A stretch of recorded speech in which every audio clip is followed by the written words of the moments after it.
ಓಂ ಗಂ ಗಣಪತಾಯೇ ನಮಃ ಶ್ರೀ ಗುರುದೇವ ರುದ್ರಾಯ ನಮಃ. ಎಲ್ರಿಗೂ ನಮಸ್ಕಾರ ಸ್ನೇಹಿತರೆ, ನಾನು ನಿಮ್ಮ ಪ್ರಕಾಶ್. ಸ್ನೇಹಿತರೆ, ಇಂದು ನಾವು ನಿಮಗೆ ಶತ್ರುನ ಹುಚ್ಚಟನೆ ಮಾಡುವುದು ಹೇಗೆ ಅದ್ರ ಬಗ್ಗೆ ತಿಳಿಸ್ಕೊಡ್ತೀನಿ ಸ್ನೇಹಿತರೆ. ಅದಕ್ಕೂ ಮುಂಚೆ ನನ್ನ ಚಾನಲ್ನ ಸಬ್ಸ್ಕ್ರೈಬ್ ಮಾಡಿಲ್ಲ ಅಂದರೆ ಸಬ್ಸ್ಕ್ರೈಬ್ ಮಾಡಿ, ಲೈಕ್ ಮಾಡಿ, ಶೇರ್ ಮಾಡಿ, ಹಾಗೆ ಬೆಲ್ ಐಕಾನ್ ಬಟನ್ ಪ್ರೆಸ್ ಮಾಡೋದನ್ನ ಮರಿಬೇಡಿ.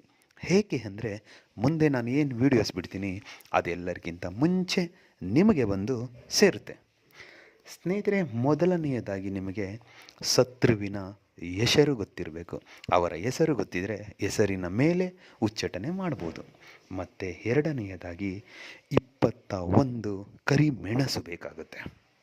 ಮತ್ತು ಸ್ವಲ್ಪ ಕರ್ಪೂರ ಬೇಕಾಗುತ್ತೆ. ಏಕೆಂದರೆ ಆ ಕರಿಮೆಣಸನ್ನು ಕರ್ಪೂರದಲ್ಲಿ ಸುಡಬೇಕಾಗುತ್ತೆ ಸ್ನೇಹಿತರೆ. ಮೊದಲಿಗೆ ನೀವು ಏನು ಮಾಡಿ ಅಂದರೆ, ಶನಿವಾರದ ದಿನ ವಸ್ತ್ರ ಕಪ್ಪು ಬಟ್ಟೆನ ಧರಿಸಿ ಸ್ನೇಹಿತರೆ. ಕಪ್ಪು ಬಟ್ಟೆ ನಿಮ್ಮಲ್ಲಿ ಇಲ್ಲ ಅಂದರೆ ಅಟ್ಲೀಸ್ಟ್ ಕೆಳಗಡೆ ಹಾಕೊಳ್ಳೋದಕ್ಕೆ ಕಪ್ಪು ಬಟ್ಟೆ, ಕಂಬಳಿ ಆಗ್ಬೋದು, ಇಲ್ಲ ಯಾವುದಾದ್ರೂ ಒಂದು ರೀತಿ ಕಪ್ಪು ಬಟ್ಟೆ ಬೇಕು ಆಸನಕ್ಕೆ. ಇಲ್ಲ ನೀವು ಹಾಕೊಂಡ್ರೂ ಇನ್ನೂ ಒಳ್ಳೆಯದು. ಹಾಕ್ಕೊಂಡು ದಕ್ಷಿಣ ದಿಕ್ಕಿಗೆ ಮುಖ ಮಾಡಿ ಕುಳಿತುಕೊಂಡು 21 ಕರಿಮೆಣಸನ್ನು ನಿಮ್ಮ ಬಲಗೈಯಲ್ಲಿ ಇಟ್ಕೊಳ್ಳಿ. ಆ ಕರ್ಪೂರ ಏನಿದೆ ಅದನ್ನು ಕೆಳಗಡೆ ಇಡಿ, ಪ್ರಾಬ್ಲಮ್ ಇಲ್ಲ. ಕರಿಮೆಣಸು ಮಾತ್ರ ನಿಮ್ಮ ಬಲಗೈಯಲ್ಲಿ ಇರಬೇಕು.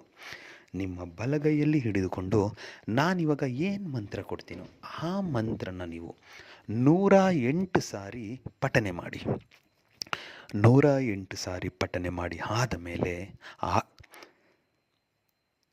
ಕರಿಮೆಣಸಿಗೆ ಎಂದು 3 ಸಾರಿ ಅಭಿಮಂತ್ರಿಸಿ. 3 ಸಾರಿ ಉರ್ಬಿ ಆದ ಮೇಲೆ ಅದನ್ನು ಕರ್ಪೂರದ ಜೋಡಿ ಸುಟ್ಟು ಬಿಡಿ. ಆದರೆ ಒಂದು ಹೇಳ್ತೀನಿ, ಈ ಕ್ರಿಯೆ ಮಾಡೋದನ್ನು ಯಾರಿಗೂ ಹೇಳಬಾರ್ದು, ಮಾಡುವಾಗ ಯಾರೂ ನೋಡಬಾರ್ದು.